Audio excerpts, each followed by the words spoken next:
Good afternoon. Good afternoon, everyone, and welcome to VA Northern California Healthcare System's Tele-Town Hall meeting. My name is Jamie Lanier. I am the Acting Public Affairs Officer, and I will be the moderator for today's call. Without further ado, I'd like to introduce our Medical Center Director, David Stockwell. Thank you, Jamie, and thank you to each one of you that's taken time out of your day to dial in and chat with us about all things that are happening here at VA Northern California. I have a number of folks here with me today that are subject matter experts that I wanted to briefly mention who they were so that as you're preparing your questions or comments for us, you know who we've got here with me. And so I have my second in command right now, Nora Lynn Dwinell, who's our Associate Director of our East Bay Division, located out of Martinez. I have Dr. Donna Nanigian, who is our Chief of Staff. That's the lead physician over all the doctors in our healthcare system. I have our Chief Nurse Executive, Dr. Kimberly Carney, with me.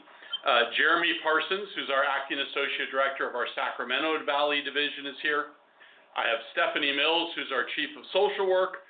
Josh Orlins, who's our Acting Chief of Mental Health. Chelsea Miller, who's our Women's Veterans Program Manager. Haywood Pittman, who's our Benefits and Eligibility and Enrollment Lead. Brenda Bernardes, who is one of our nurse leads in our Care in the Community Purchased Care Department. Kimball Hobson is here with me. He's our Chief Patient Experience Officer. We've got the moderators. You heard Jamie already, and a number of folks from our public affairs team. So again, thank you so much for joining us today. The purpose of today's event, brief overview of what's happening at the VA. There's been lots of changes, national reorganization, questions from veterans about what's going on at the VA. We're going to discuss some things that are happening here at VA NorCal. But the predominant reason for the meeting today is to Q&A, to have you ask questions, concerns, items that you're wondering about, and have our team be able to answer to you live. And so that'll be the vast majority of the 90 minutes we've got together. So don't be shy about calling in. Our public affairs officer will give the instructions about how to do that. If you're listening right now, but you're thinking, well, I have a question, I want to ask one, how do I get in the queue for that? And so a couple of things I just want to say before we jump right into the questions. So one, whether you're new to the VA and you're calling in as a veteran that lives in our area, or you've used our VA for the last 20 to 30 years, and you may be nervous about all the chatter about, is the VA still here? What's this about downsizing? Are all the services that I'm hoping for still present? I want you to know, either way, we are here for you. We're staffed. We have all the services and benefits that have been available historically. In fact, we're continuing to grow in the clinical reach of our healthcare system in terms of how we're providing care to veterans. Just this last year, we did our very first PCI interventional cardiology treatment case at the facility. We expanded our cancer care to 2 additional new sites of care. We've added a second and a third robot to our robotic surgery program, expanding the scope of services, the volume of robotic cases we're doing. And by the way, if you're nervous about a robot doing your surgery, there's a real surgeon that actually oversees the robot, but it does precision incisions. It helps for faster recovery and the specificity, and so it's robot-assisted surgery, not literally in you entrusting your operation to a robot by itself. But so we're excited about some of that growth. We've also had geographical growth, so our new clinic in Stockton has risen in volume and scope of services offered to become the largest community-based outpatient clinic in all of California as a standalone facility, and so we're really excited about the growth there. We've been adding closer to home procedural care to veterans, so using VA providers and surgeons at private ambulatory surgery centers, and we did over 600 cases this last year where we provided the care close to where the veteran lives, not making the veteran come to the VA. So actually extending our reach out in that sense. We had a 10% growth this current year in our volume of care in the community. So partnering with other providers to provide care to veterans where the drive time is arduous or if we had a lengthy wait time. And so overall VA care, we're continuing. We broke our all-time record in number of veterans treated, in total completed appointments this last year. And so the VA hasn't shrunk in size. We haven't decreased our health care. We're actually growing and adding those services. So I just wanted to mention that. In terms of the national reorganization and all the discussion you may or may not have heard, it's very minimal impact on the local VA. So they didn't cut positions away from us. They didn't take any of our labor. They didn't shut down any of our sites of care. It's higher up the food chain where they're eliminating bureaucracy and layers and people may have to move from job to job. But at the local, on-site, boots on the ground, delivering healthcare to veterans, there has been no impact, and we continue to thrive and to be ready, willing, and able to meet your needs as veterans. They've also lifted the national hiring freeze a couple of weeks ago that limited us in some of our professions for a period of time. So we're excited about getting a little stronger workforce with that in our rearview mirror. So those are the only comments I wanted to make to start off, sort of setting the tone for the discussion. Jamie, let me turn it back over to you. Give them instructions on how to dial in if they want to ask a question, and then let's get straight to the Q&A. So thank you all. Thank you, Mr. Stockwell. We are going to get ready to start our Q&A session where we're excited to hear directly from you, joining us by phone, web, and social media. If you would like to dial into this event, please what is the number? Oh my gosh, I'm sorry. Please, I'll get to that number in a moment. If you are already joining us by phone and have a question, please press *3 now or at any time during the town hall to be placed in the screening queue. Screeners are standing by. When a screener is ready to hear your question, you will be briefly pulled from the event. The screener will take your question and place you back in, so please listen to hear your name when it's called. Again, if you're joining us by phone, please press *3 now or at any time to speak with a screener. If you're watching on social media and you'd like to ask a question, you can do so by completing the online form or typing in the chat. We'll do our best to get to as many of your questions as possible.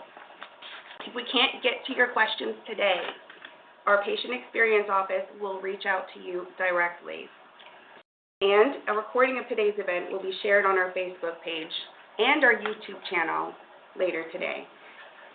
Before we take the first question, I'd like to ask you to please refrain from asking questions that are specific to your personal health care. This is a public forum, and any information you share will be heard by everyone. We want to respond to your questions while protecting your private information. For specific questions about your health care, please reach out to your primary care team or our Patient Experience Office by sending a secure message on the My Healthy Vet website. Remember, press *3 to be placed back in the queue to ask a question. All right, are we ready to go ahead and take our first question? Well, we'll let the queue build up, if you don't mind, Okay. and we could get to the first poll question. That sounds great. Okay, you have a few poll questions to ask you and ask you to be interactive with us today. You can answer this by using the dial pad on your phone. All right, question number 1. Are you currently enrolled in VA healthcare? Hit number 1 for yes, or number 2 for no. Again, that question is, are you currently enrolled in VA healthcare? Number 1 for yes, number 2 for no. And while we're still waiting for the queue to build up and for people to be screened, I guess we'll start with one of our filler questions. Jamie, Mr. Stockwell, can you tell people if they aren't enrolled in VA healthcare, what are some of the ways that they can get enrolled in VA healthcare? Yeah, so if you didn't hear that, how do you enroll in the VA? So we have an enrollment and eligibility office. So if you're near our main hospital campus in Sacramento, you can walk in the front door of our building, and just to your left, it says, start here if you're new to the VA, and there you can walk right up to the window. There's an online ability to enroll and register with the VA at www.va.gov. So whether it's in person or online, either way you can enroll with the VA. Check your eligibility for getting health care at the VA.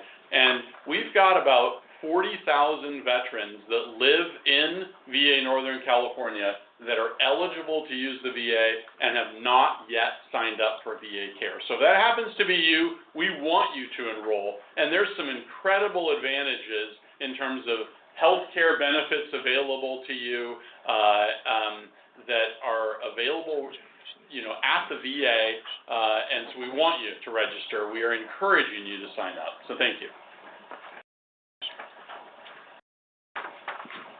All right, we're still waiting for the queue to kind of build up for everybody to be screened. So, Jamie, if you don't mind, can you use one of the, go to another filler question that we have until we get some more questions in the queue? Certainly. All right. How do I get an appointment at VA NorCal? Well, that's such a broad question. Enrolling is step one. So we just talked about how do you enroll at the VA. For a lot of types of appointments, we want you to get a primary care provider that would then identify what your health care needs, and they would write a consult for you to go see a specialist of whatever type may be appropriate. There are several types of care that you can self-refer to. So our optometry clinic for eyeglass support, our audiology clinic for hearing or hearing testing or hearing aids, is also a self-referral for a veteran. Any veteran that is in crisis, we have the ability to provide same-day mental health intervention, walk-in care, whether it's in primary care or one of our urgent care clinics in Redding, Stockton, and Martinez, are all available to take unscheduled appointments. And so when we hear veterans talk about how long it takes to get an appointment, all 13 sites of our care offer both mental health and primary care, and those services are available same day. Now, you might not get the full appointment with your doctor who has a whole patient load that day of other patients, but we're going to triage you, and if you need to get care that day, we're going to get it to you that day. And so walking in to the clinic or, of course, calling and scheduling an appointment as an established patient is certainly an option as well. Okay, and we're still waiting. The screeners are still working, getting some. I see we have a few questions in the queue, but before we get to that, I just want to let everybody know we've moved on to our second poll question. For those of you who voted on the first poll and said you are not currently enrolled in VA healthcare, we want to know, would you like to be contacted about enrollment? If you would like to be contacted about enrollment, press 1 for yes, press 2 for no. And that's for those of you who are not currently enrolled. And if you do press 1, we'll get your contact information. We'll have somebody from our eligibility and enrollment office contact you to talk to you about that. So again, if you are not currently enrolled in VA healthcare and you would like to be contacted about enrollment, please press 1 for yes or press 2 for no. All right. We see we have some questions here that are building up for our that have been screened. You ready to go ahead and take the first question? Yeah, we can take the first question. Okay. All right. Let's hear from Sir Paul Hopelberg. I'm sorry if I botched that. Paul would like to know, who do you report incidents to when a patient advocate or patient experience officer does not call back? I'm going to let him go live, and he can ask his question on the line. Hello, Paul. Hello. Would you please ask your question on the line? You are live. Yeah, I've heard of patients that go to Martinez weight loss management that have been yelled at by a nurse and threatened, if you don't change your tone of voice, I'm going to hang up on you and end your prescriptions, which is outside of her realm of practice. Who do you report it to when the patient advocate in Martinez or patient experience in Martinez don't call you back? Yeah, Paul, hey, thanks for taking the time to inquire. And I have two people I'm going to ask to respond. And the first is our patient experience officer who oversees all of our patient advocacy program, and that's Kimball Hobson. So Kimball, when a patient has a concern with the advocates, they're having trouble getting a call back, what would you instruct Paul to do? So I would have Paul contact me directly at 916-843-7034, and if I don't answer, just leave a message with my name, and I will contact you that day with a response. And we're also available on secure messaging also. Thank you, Kimball. And then I have our chief nurse executive here, and when we talk about appropriate behavior of VA staff, and what do you do if a staff person steps outside of, you mentioned some concerns about what their scope of practice is, or, threatening behavior or inappropriate behavior, sort of who should you contact, what should you do? And so Dr. Carney, as our chief nurse executive, what would you tell someone like Paul what to do if he has a concern about employee behavior, particularly for a nurse? Paul, thank you for that question, and I'm sorry that it was not a pleasant experience for you. But if I may recommend to speak to the individual supervisor, we have what we refer to as eye care values here at the VA, where we treat everyone with respect, integrity, and strive to do our best to better understand how we may help you. So again, and if you want to, we can speak offline as well. You're welcome to message me, KimberlyJoy.Carney@va.gov. So we've got about 5,000 employees in our healthcare system, and not always does everyone do what we would hope they would in terms of how they interact with veterans. And so it's important to get that feedback and be able to do course corrections, to educate our staff, to correct staff, and so really appreciate that. Thank you for calling in, Paul. Before we go on to the next question, I just want to remind everybody on the line about our current poll before we close it out. If you are not currently enrolled in VA healthcare, would you like to be contacted about enrollment? Press 1 for yes, 2 for no. If you press 1, that'll also give us your phone number, and we'll have somebody contact you about enrollment. Great. Let's take our next caller. We've got Mr. Robert Logan. Hi, Robert. You're live on the call. Would you like to ask your question?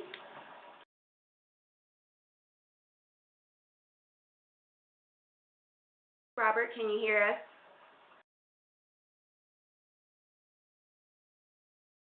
We may have lost that particular caller. Yes, okay. Let's move on to the next question. We've got Chris from Sacramento.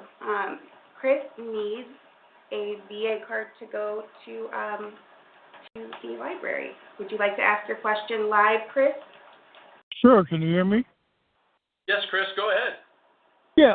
My question was, I've been trying for years to get a hold of me one of those, the card that you need to show when you go to the commissary or BX Exchange or something like that.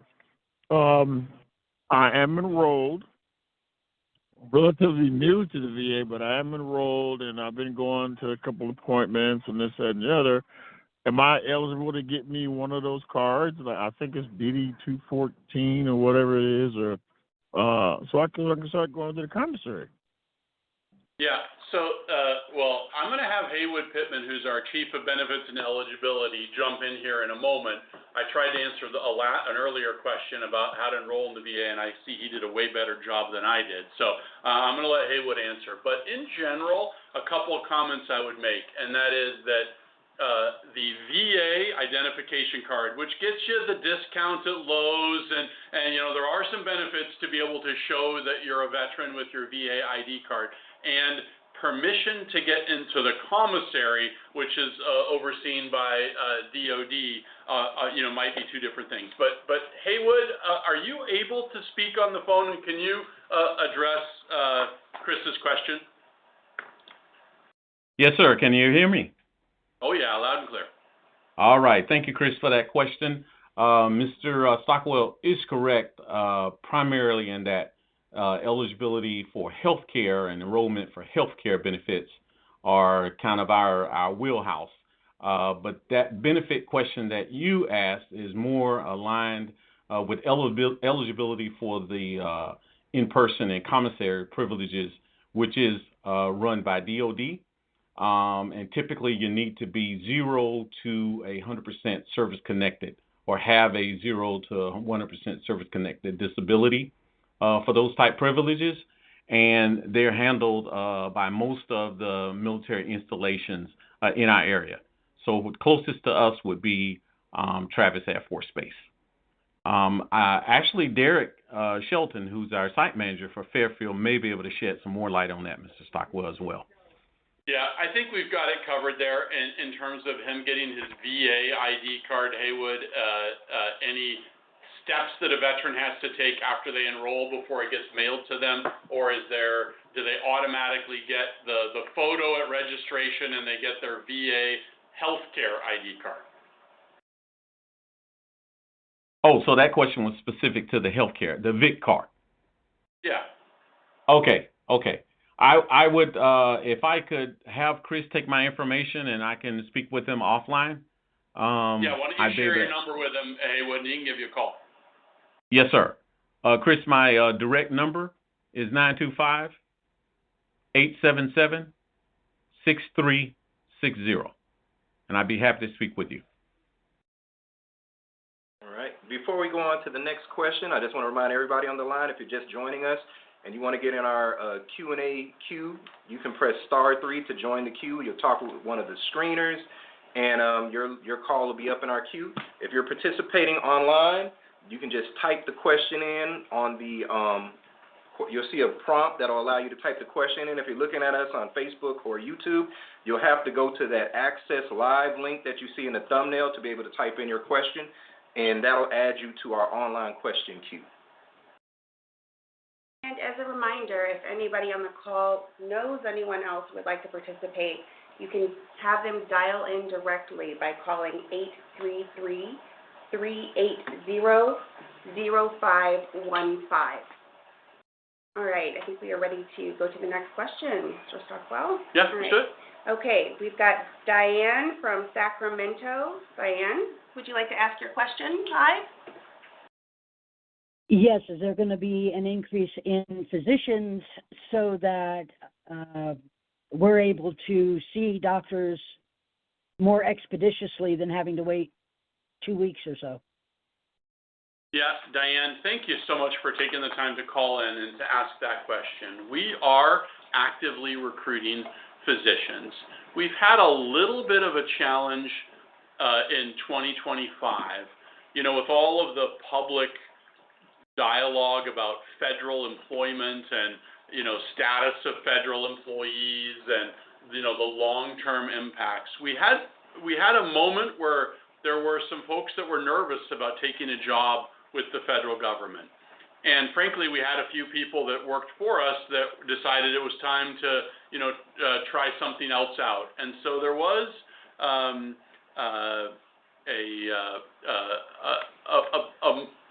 some additional challenges in our recruiting efforts. But, now that we have the VA reorg plan public and confidence is growing, and frankly, because it's a really attractive job for healthcare providers to work at the VA in terms of mission and some of the flexibilities and the ability to focus on patient care that isn't always available in a for-profit world. We are actively recruiting to add to our healthcare professionals, and hopefully we'll see some improvement in 2026.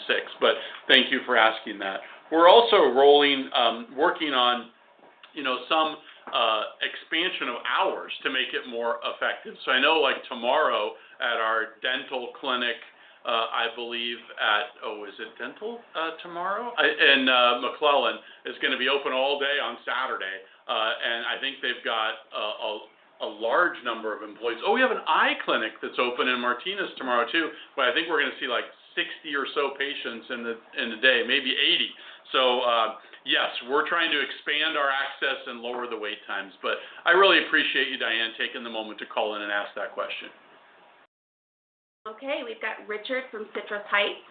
Richard, would you like to ask your question live? Yeah, I was just the person before me asked the same question. It's been irritating. You might have gotten cut off there. Richard, I think we lost you somehow in the connection right there, but I think the gist of it was similar to the caller before. Hey, I want timely care. Diane had mentioned, can I get care within, 2 weeks? And of course, you call any doctor in the United States and, if you're not an established patient with a more urgent need and you want an appointment in 2 weeks, it's tough to do. And that's true at the VA too. So I don't want to set an unreasonable expectation in terms of, how quickly can you be seen. However, with the ability to walk in for an urgent or unscheduled need, not only do we have that available in person at our 13 sites of care, but there's also through the My Healthy Vet and the portal, the ability to connect to a doctor or a nurse through our advice line or through a video appointment 365, 24/7. And so that's another pathway if somebody needs more urgent access to care that I hope veterans are aware of. All right. Real quickly, everyone, I just want to let you know we have our third poll question up. And bear with me before you press any buttons on your phone line. We're going to ask the question, when was your last medical appointment at a VA facility?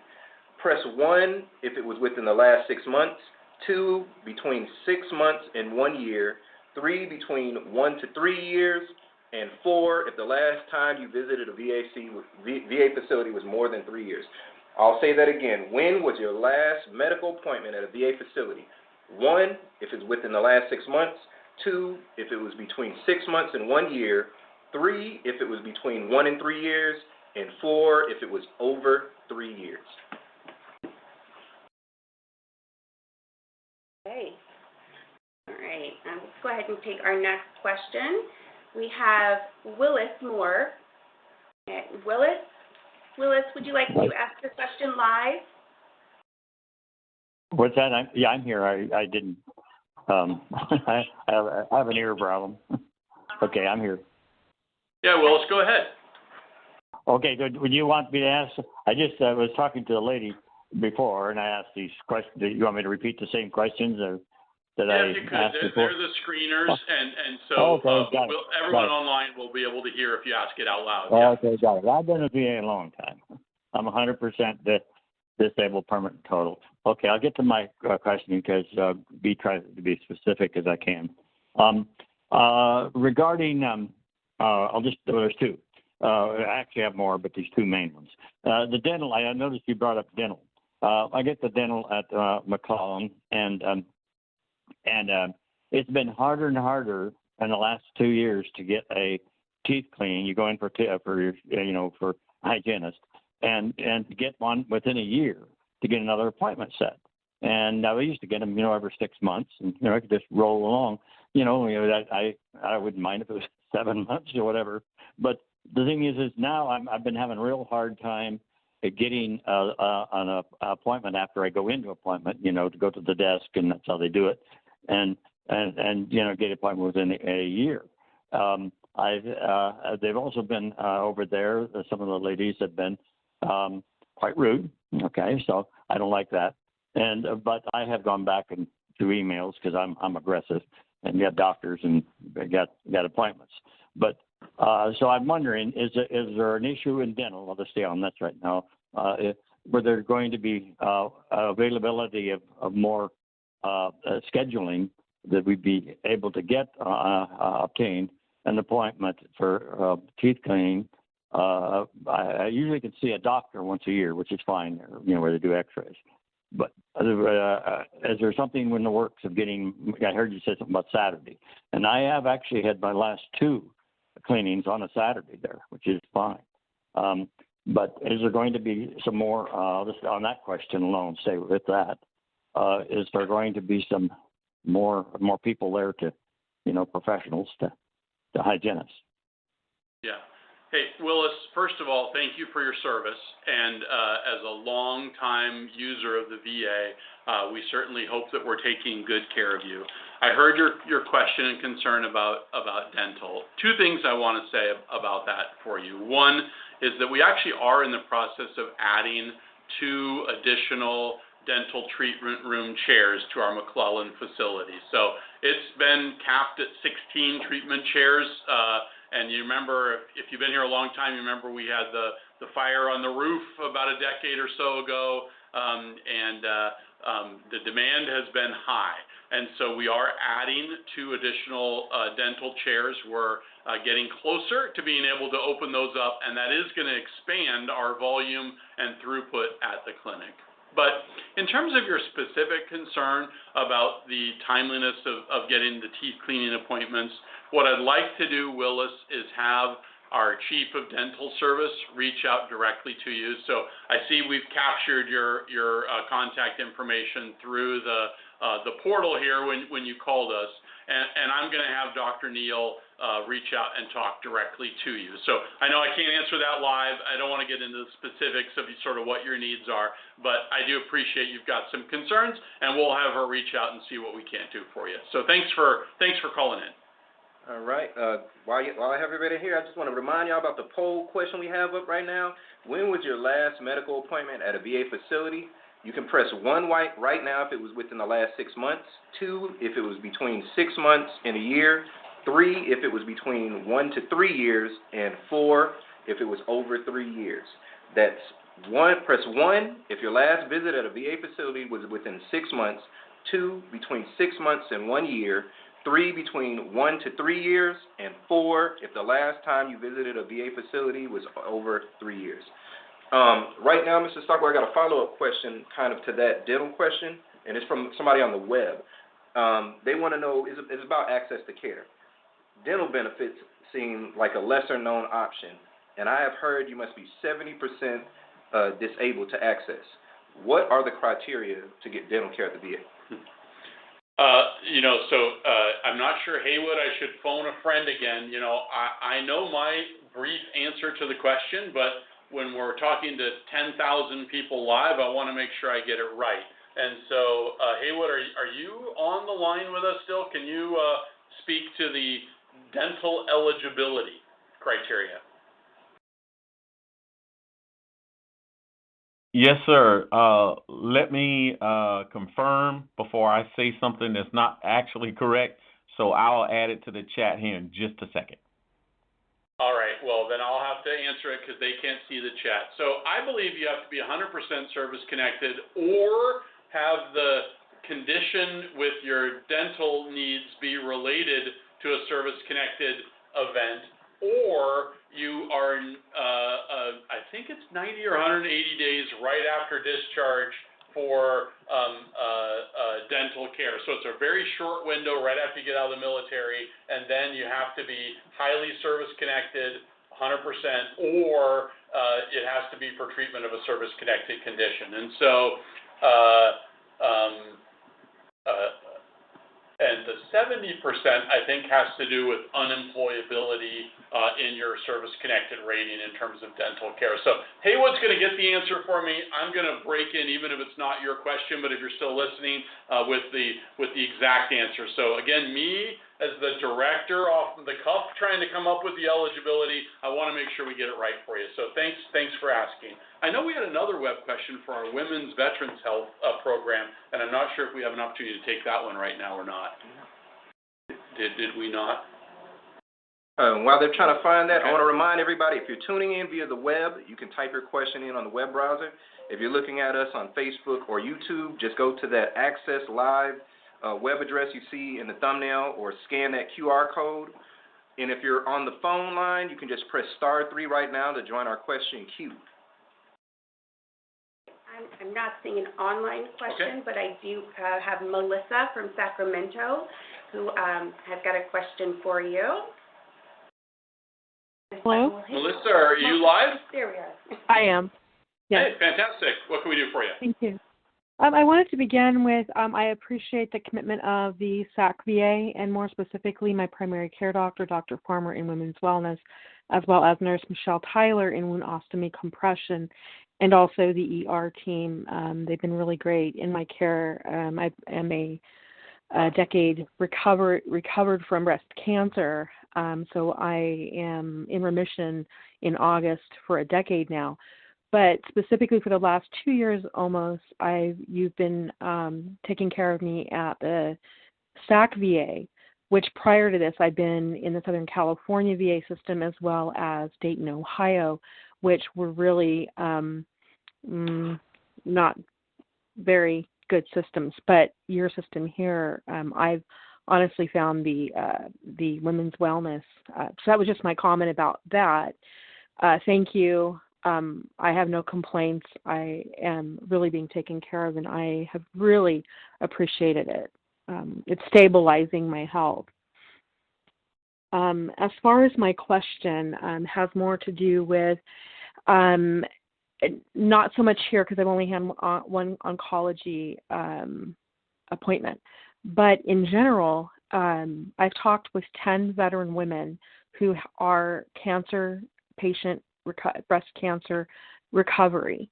And as they've been followed up over the years of since their diagnoses and treatment, the all 10 women got breast implants.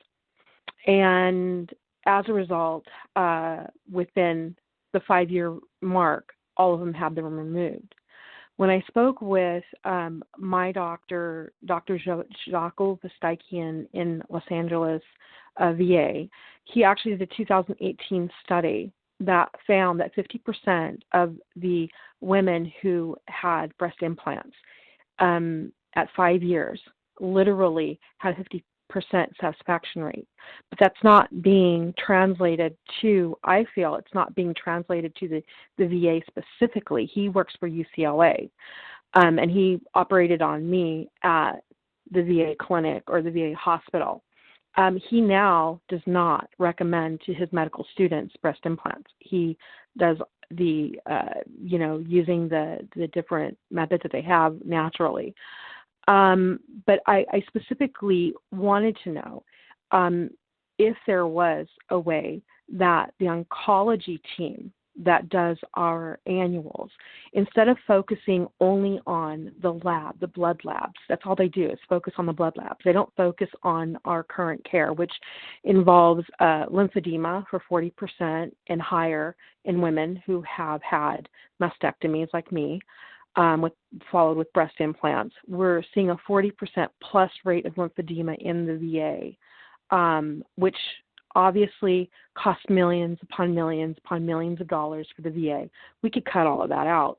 And plus all of the immune system complications as a result of the body, which no two women's bodies are alike, having a reaction to the chemicals, which that's what happened to me.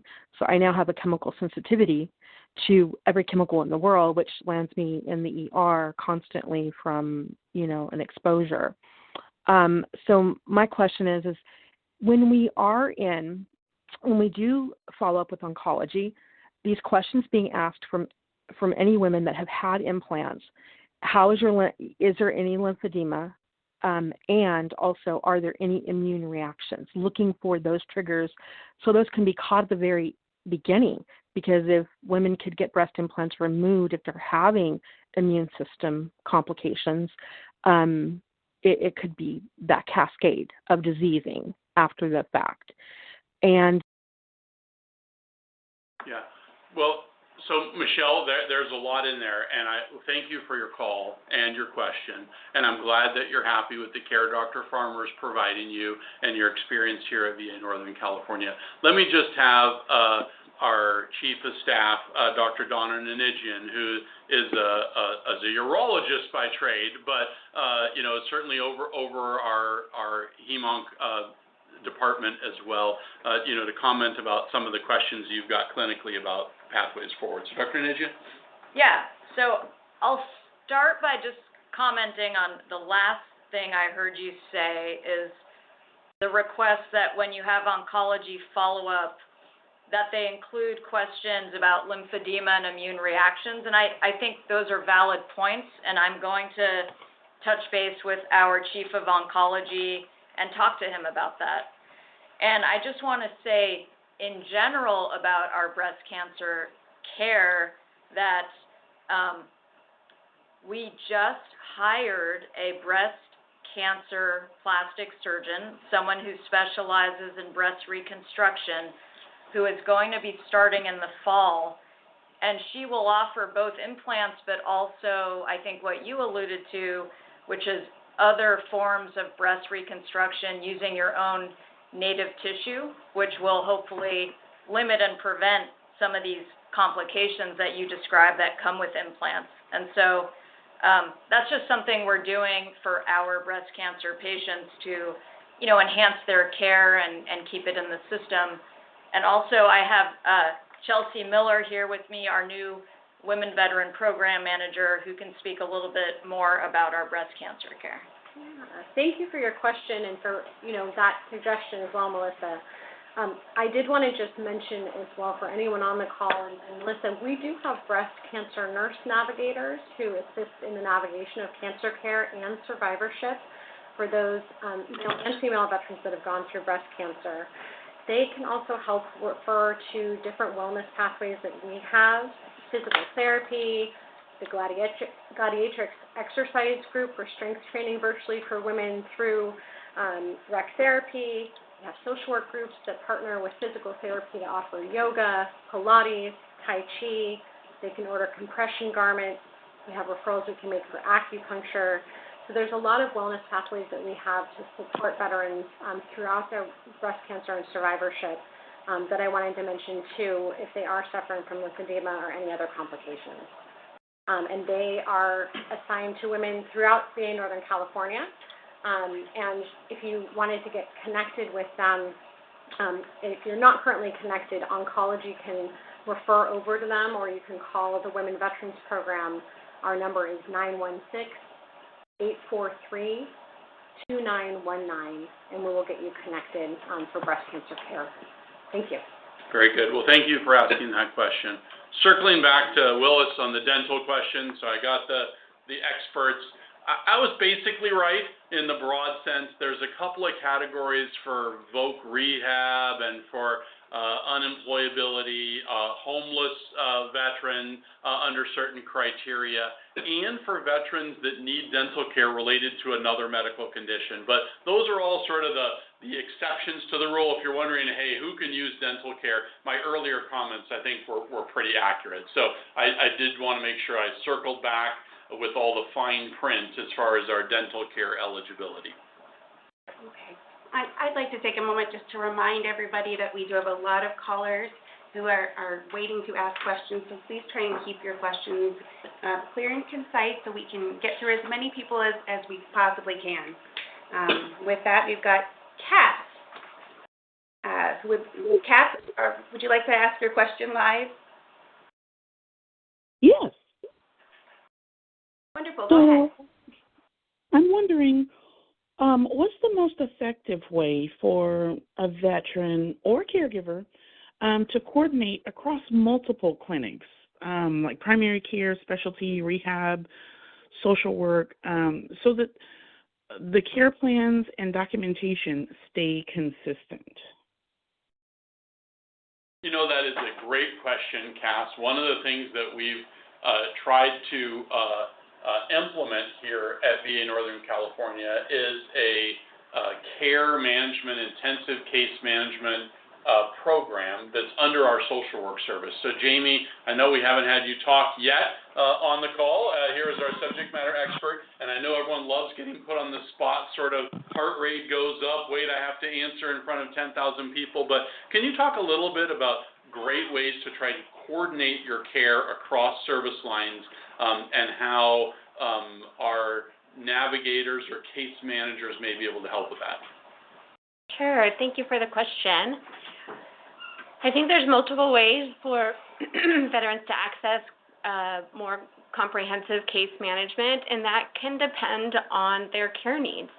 I think reaching out to your primary care team to identify your social worker is a great way to initiate that and identify what path you need to move forward with.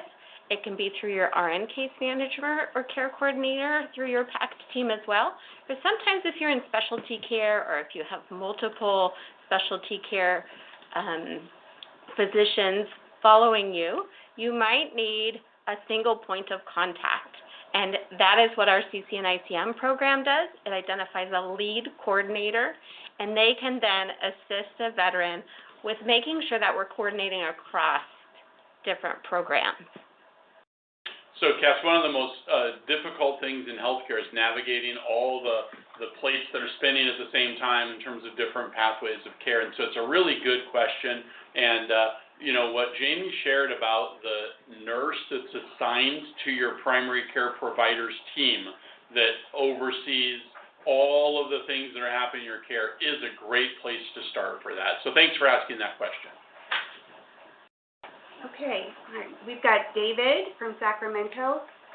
David, you're live on the air. Would you like to ask your question? Yes. Go ahead, sir.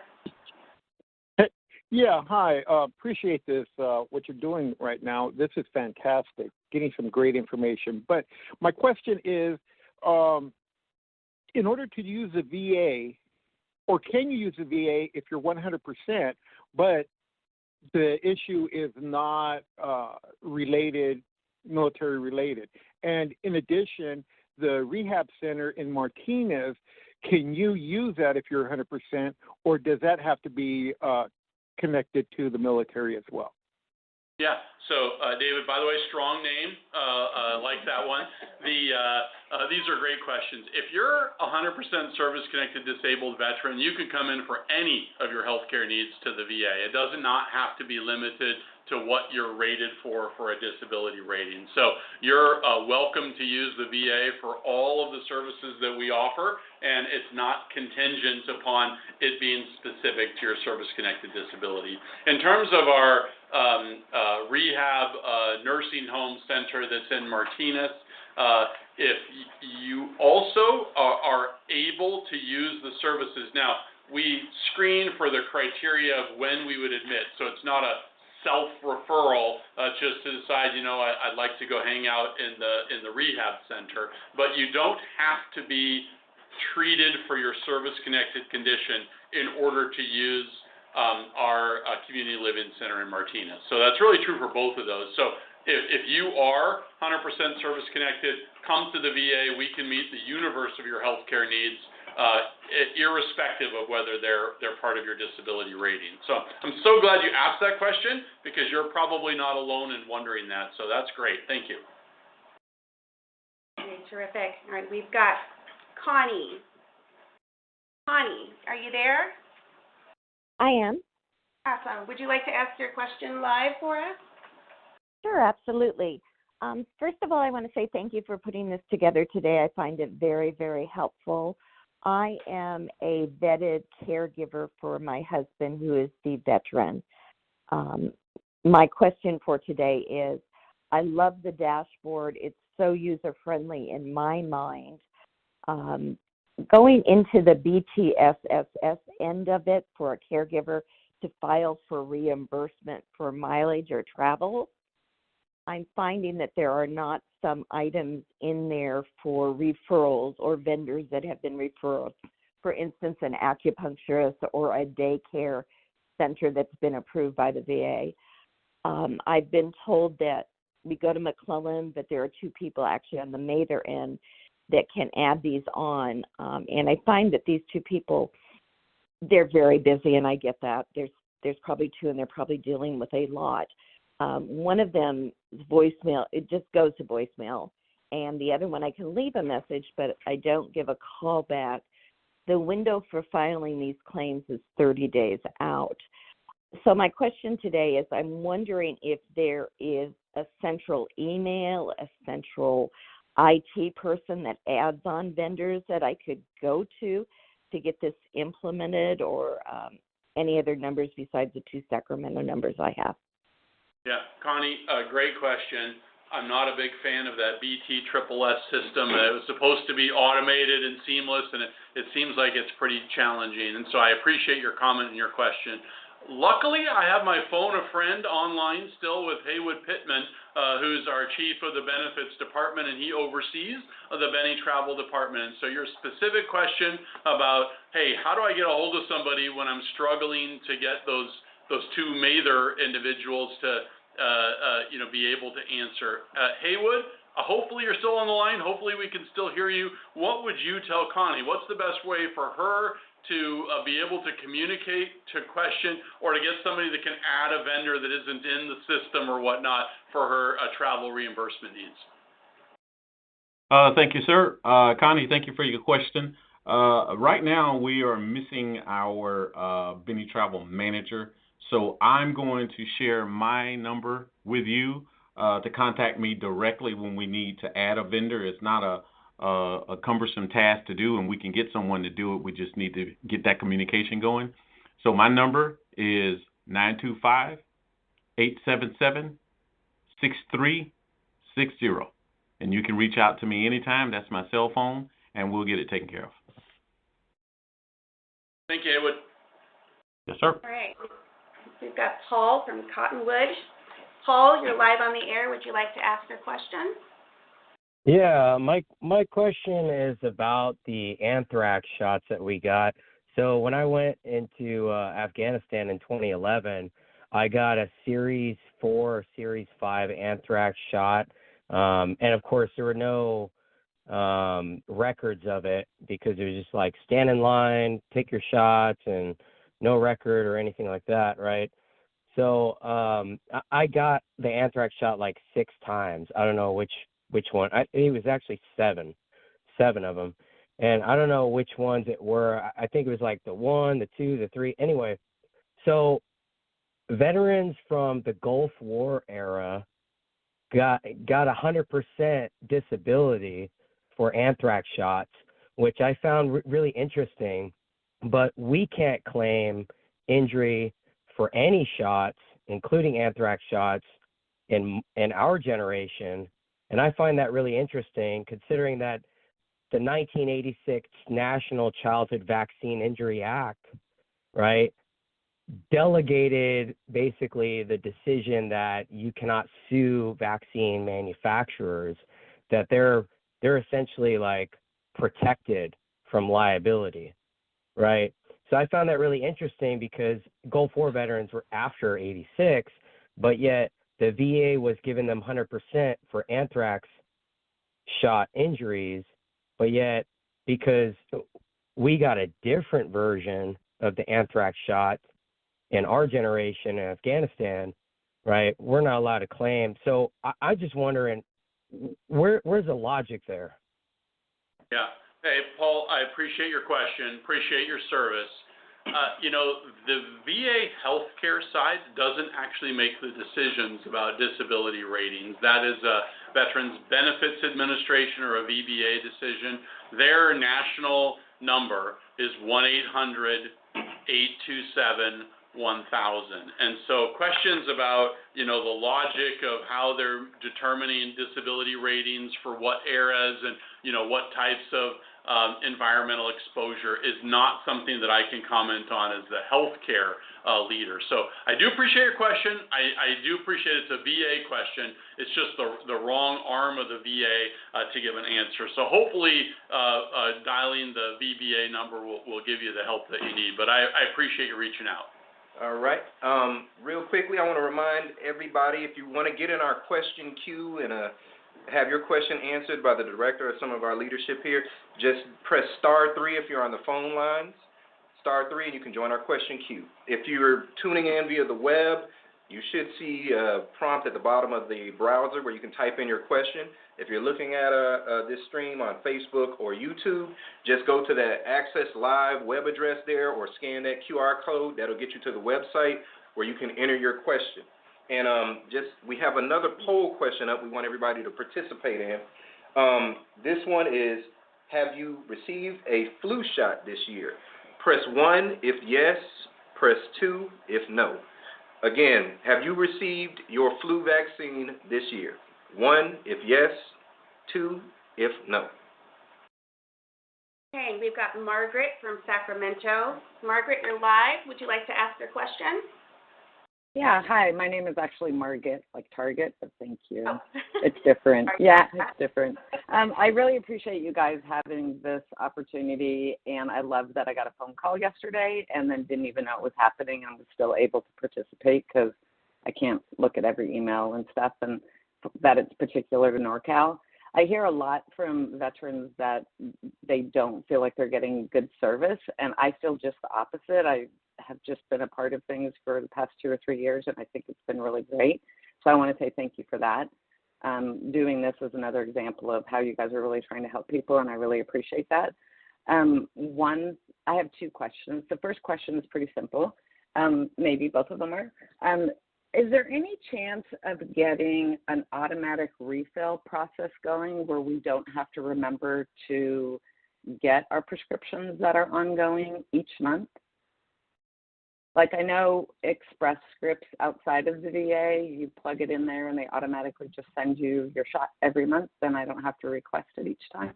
Just wondering if that's something you guys might be working towards. I want you to ask both questions, Margaret, because I think once you ask them, we answer them, but we can't have a dialogue. So go ahead and ask your second question too, and then we'll try and address both.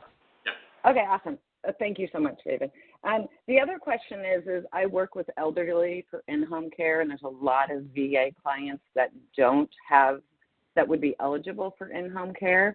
What would be the contact number? I really want to try to help people. We don't currently have a contract. We're in the process of getting it. But where can I start, or what's a website or a phone number that I can get them and help them do those applications? I'm super passionate about this.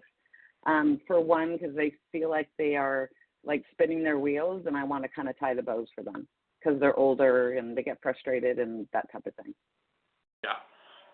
Okay. Well, those are great questions. I'm going to also phone a friend and have our lead physician, our chief of staff, Dr. Donna Ninijian, answer your question about the automatic refills and about the best pathway for somebody that's concerned about their home care eligibility or options for how to do that. I did want to say before I hand it over to her, Margaret, you mentioned, hey, you're thrilled with your care at the VA, which I'm thankful for. I'm glad that's true, and that you say you hear from veterans that aren't so happy. We do poll all of our patients about their levels of satisfaction within our healthcare system, and this last month, 93% of our patients answered the question, do you trust the VA healthcare system for your healthcare? And they answered yes. And so, finding 93% of anything in America where people agree with each other on a singular answer is difficult. But I think overwhelmingly, even though there's a minority, a vocal, and we need to pay attention to those whose needs aren't getting met, overwhelmingly, veterans are satisfied with the care that they're getting, and they tell us that, and they tell their friends that too. But I know you have the specific questions, so Dr. Ninijian, what can you share with her? Margaret, both great questions, and I don't have an answer about the automatic refill, but I will get one for you. So if we can get her information, and I will touch base with our chief of pharmacy. I did want to say that it completely makes sense to do automatic refills, because just like it's hard to check email, it's also hard to remember to get on and do refills, and then you suddenly realize you're out of the medication you need. So I'm going to check on that and get back to you. And your second question about accessing or finding out about home care, the best contact is the assigned PACT social worker or primary care social worker. And again, you can get that information through your primary care doctor. All right, I want to take a moment just to let everybody know, if you're sitting in our question queue and you're wondering, you're like, oh man, are they going to get to me? Don't worry about it. We've captured your phone number and your information, and following this, we'll have somebody from our team follow up with you, even if you don't get a chance to ask your question live. Mr. Stockwell, I wanted to go to a couple questions we have from the web concerning the EHR, the electronic health record. Sir, can you kind of explain to our audience what that is and where we are with our implementation of that? Yeah, so great question or series of questions. So when they talk about electronic health record, the VA's had its own internal built electronic health record for, it's been in development in various iterations over the last 30 years. Our internal record struggles to speak with other medical records very effectively. And so as the VA has become more sharing in terms of increased buying care for veterans in the community, partnering with other hospitals and healthcare systems, as veterans have become more mobile and move from one part of the country to another part, this ability to share medical information has grown to the point that the VA is converting over to a commercially procured electronic health record. The one that the VA selected is made, it was made by Cerner. They got bought out by Oracle, so it's that company, and they've been rolling it out at several VAs across the country. I think there are maybe 7 sites where it's live now, and they've got another 10 or so in the next few months that are going to go live with the new medical record. It's a significant undertaking, and while they've been rolling it out, they're finding things that need tweaking, improving, customizing, so that it'll be safe, effective, efficient for our healthcare system. It also creates a single platform from when a veteran joins the military and the military starts creating a medical record for them, all the way until they're needing the National Cemetery Administration to apply benefits. So from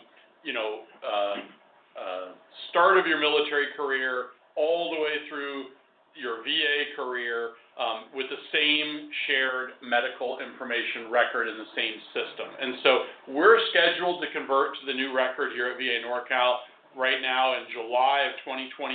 So we've got about 2.5 years before we go live, but those 2.5 years we're building infrastructure, we're training our staff, we're learning about the new system, and we're preparing for that transition. So yes, it is coming. We will switch over from our current system to the new system, and it's scheduled for July of 2028. So great question. Thanks for asking. And for those of y'all that are tuning in, those questions came from the web. If you're tuning in on our social media and you want to ask a question, just type in that Access Live web address that you should see in the thumbnail, or scan that QR code, and you can get in our online question queue. If you're on the phone lines, like you're dialed in, just press *3 and you can get in our queue. I'm going to remind you before we get to the next question, we still have a poll up. We want to know, have you received a flu shot this year? Press 1 if yes, press 2 if no. Oh, not 3. Yeah. All right, we've got another question from Robert. Oh. Robert, hello. You're live on the call. Would you like to ask your question? Hello? Hello. Would you like to ask your question? Okay, so this is for those that have been trying to get appointments for mental health, and I understand that the mailer facility is understaffed. Will that be something that will be corrected for those of the ones that can't get coverage because they don't have enough people on site? I went for a while without any coverage because mine retired and the person to replace passed away, unfortunately. Robert, thank you so much for calling. Appreciate your service. I'm sorry that you've had trouble in terms of access to mental health. I have our acting chief of mental health here, Josh Orlins. Josh, can you talk about sort of what have the challenges have been? He mentioned Sacramento in particular, but I know this is really true across our healthcare system, what we're doing and what to expect in the future. Yeah, I am saddened to hear that you lost your opportunity to get care and that it came to you in that manner. Losing a provider, period, is tough. Losing a provider due to their passing, that compounds it. So in terms of getting care, we are absolutely required to get you access to care within 20 days. And if we can't do that, then we have to figure out an alternative mechanism for getting you access to that care, potentially by referring you temporarily to a community care provider in order to bridge until we have sufficient capacity internally to provide you access to care. Now, that being said, I think the question was in part whether we are working to make sure that the capacity is there internally to provide you the services that you need. And we really do provide a level of care here in VA Northern California as far as mental health goes that we're really proud of and confident that it is really the type of care that we know you should have. So we are working to backfill positions, aggressively working to backfill positions to make sure that we are able to provide that care. As was noted a little earlier in the call, there's been a little bit of difficulty getting positions backfilled given some of the perceived instability of hiring within the federal government right now, but that seems to be coming around. We've had real success lately with recruitment. I just signed off this morning on several new active recruitments as well as several selections for positions here in SAC specifically. So I am sad that you don't have access to care right now, not just sad, but concerned. I would like to give you my direct number so you can call me and I can make sure that you get that care. In addition, you can come in any day during normal business hours and check in building 651, and they should absolutely be able to get you into care now. So I'm not sure what the challenge is. What was your number, Josh, for him? So my direct line is 510-390-1333, and you can call me and we'll figure it out. All right. Let's appreciate the call there, Robert. Hey, Mr. Stockwell, before I move on, I just want to throw one more question we got from you from the web. It's kind of similar to the one we had earlier about percentages and benefits. The person was asking, if you are not 100% disabled, are you only covered for your service-connected disability issues? No. If you're enrolled in the VA healthcare system, so you come to the VA however you got here, there's a universal benefit package that is available to all veterans. And so the scope of services that we have, now there's a few higher end restrictions like getting your nursing home care paid for or getting your dental care like we talked about before. But for the vast extent of all health care, inpatient care, outpatient care, referrals to specialists, we can be your one-stop shop for care, and your eligibility is not limited, even if you're not 100% service-connected, even if you're not service-connected at all, but you got enrolled in the VA healthcare system through another pathway, you can get comprehensive care in the VA healthcare system. Now, there are co-pays that are required depending on your service-connected disability rating that may apply. But in terms of access to the array of services that we offer, once you're enrolled and you're in the system, it is not restricted in any way, shape, or form to your service-connected disability. Whether you have to pay a copay or not, it might be, but not in terms of getting access to care. So I'm really glad you asked that question because it's important that folks understand that. All right. We've got a question from Linda from Fair Oaks, and in line with what you just discussed. Linda, would you like to ask your question? Yes, certainly. I'm a 70% service-connected disability, been for many years, but I was working, so I had additional health care from my employer, didn't use it much. Now I'm on Social Security. I do have an Advantage plan for Type C, Plan C and D, but there's a amount of money that goes with it if I get in the hospital or anything like that. How does the VA work with Social Security and other Advantage plans, or how does it work? Or can I use the pharmacist? How does that work with that? It's a great question, Linda. So to use the VA pharmacy, you have to have a VA authorization if you're in the community or see a VA provider. So you can't bring in a written copy from your privately funded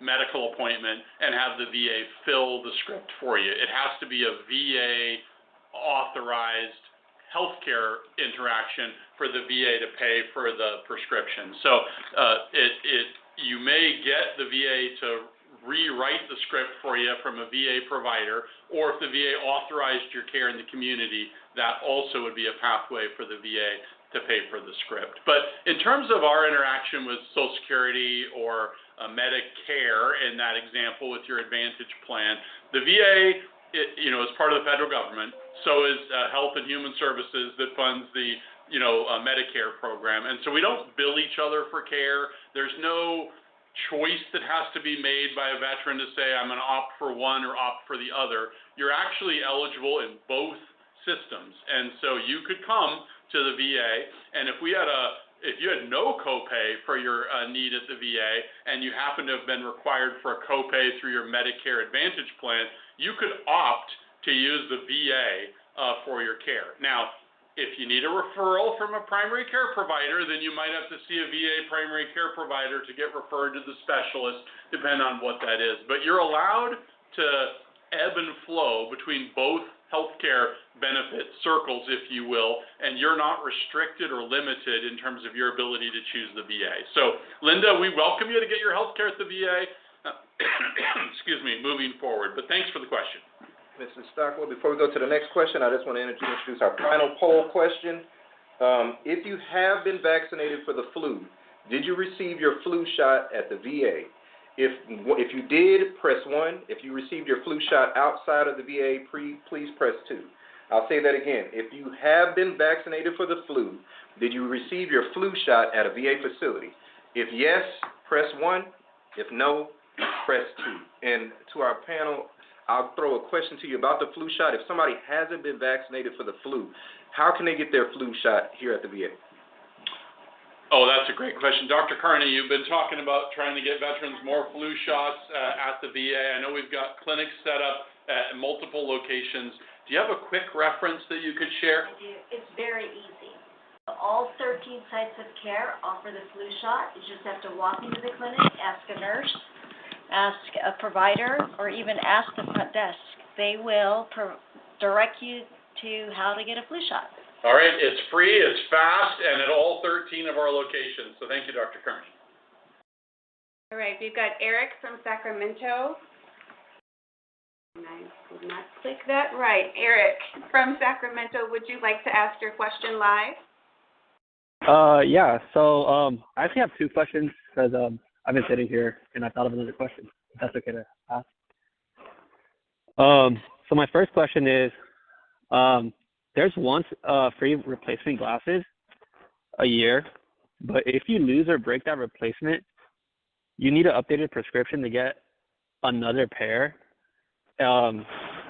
My difficulty was that I had the soonest available appointment was 3 months away. Is there any process for urgent cases or temporary prescriptions or referrals to other providers? That's my first question. My second question is, I know a lot of veterans that worry about getting treatment for VA-rated conditions, that it could lower their rating. if you could clarify whether seeking care affects rating or what actually triggers a review. Yeah, so the VBA part of it in terms of how they determine what changes there may be to your disability rating is not a healthcare question, although you get your healthcare here, the rating decisions are done by VBA, so I want to be really careful about commenting on that. An interesting question about I have an urgent need for optometry intervention. The next available appointment is 90 days out, and I've already got my one free replacement, pair for the year.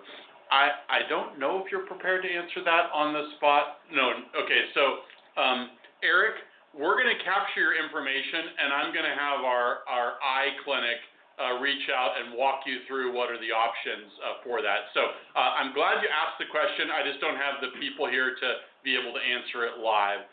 But thanks for asking, and we're going to have somebody reach out to you from our eye department to see if we can't get you the pathway you need. Okay, we've got Donald. Donald, would you like to ask your question live? Yes, can you hear me? Yes, Donald, go ahead. Okay, it kind of touches on a couple other questions that were asked earlier. I've been in the VA system since 1999, where a lot of my care came through the Bay Area, and I've recently moved up to NorCal. But the service that I get when I get the service here is excellent. However, if I get a referral for an MRI or physical therapy or something else, those appointments typically come up to 2 months and sometimes longer. I've got a nerve ablation appointment that was referred back in November that's not scheduled till April. But the specialty appointment phone line, when you get a message to call in and schedule a specialty appointment, I can walk a mile with my dog while I'm waiting in the queue number 49 or 50 before somebody picks up the phone. Is there any way that queue can provide more service? And then I just want to touch on the dental. I'm 90% service connected, but I'm 100% P&T, and I became eligible for dental care because I'm 100% P&T. Okay. Well, Donald, thank you for your service. You're not alone in moving from the Bay Area to the Valley, and so I do want to talk about the timeliness of care. You mentioned MRI and physical therapy in particular, and as a veteran, if we refer you to a care and we can't provide it within 30 days, then you're eligible for the VA to send you outside the VA to get that care done, and that includes physical therapy and includes an MRI.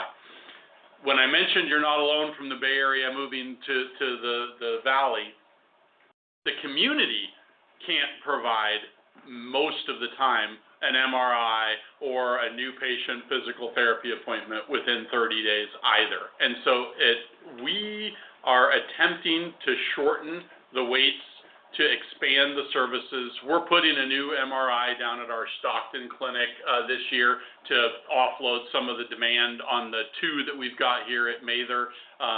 We're looking for how to effectively recruit and extend hours for the MRIs that we've got. Our physical therapy department is likewise looking at ways that they can extend care. They've been using some virtual care and some group appointments to allow for greater throughput. And so it's really a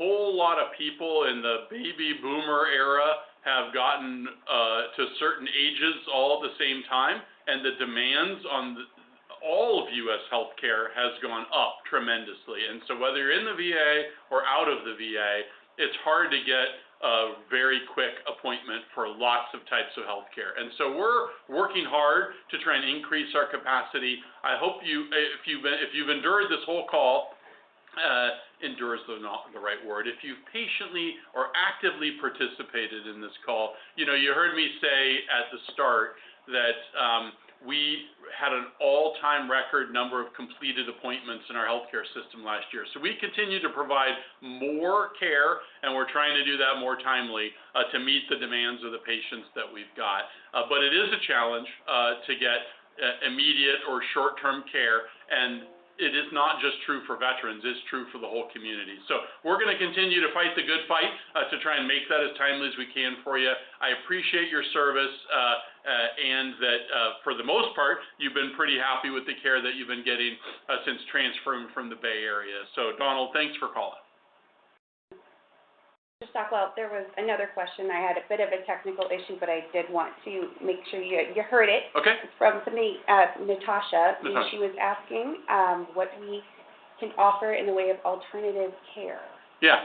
So the VA has for integrated healthcare or whole health modalities, there are a number of evidence-based modalities that are